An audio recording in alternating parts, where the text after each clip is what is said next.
Au Congo, depuis quelques mois, la situation épidémiologique du Covid-19 se caractérise par une propagation de plus en plus faible. La Covid-19 est en totale décélération. De moins en moins de malades, un taux de positivité en baisse constate, des services de santé de moins en moins sous pression et c'est à travers le monde, ce constat global a amené les experts congolais à conclure à la nécessité de réintégrer les interventions des ripostes contre la pandémie de Covid-19 au sein des structures de santé de droit commun. En République du Congo, le nombre de malades reçus dans les formations sanitaires a baissé considérablement. La majorité des sites dédiés à la prise en charge ne reçoit plus de cas de Covid-19. Il a ainsi été relevé un ralentissement notable des hospitalisations depuis le 18 mars 2022, soit environ 20 semaines. Seules 2 hospitalisations pour Covid-19 ont été enregistrées dans un décès survenu le 25 mars 2022. Le nombre des patients pris en charge à domicile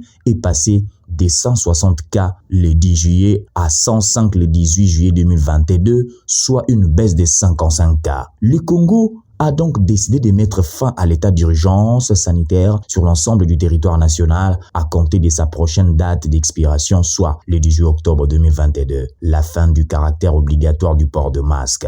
La présentation d'un test RT-PCR négatif par les passagers à l'entrée et à la sortie du Congo ne sera plus exigée à compter de ce vendredi 14 octobre. Pour ainsi dire, le Covid-19 reste un souvenir lointain pour les Congolais. Enfin, tous les Congolais pourraient reprendre la vie à la normale.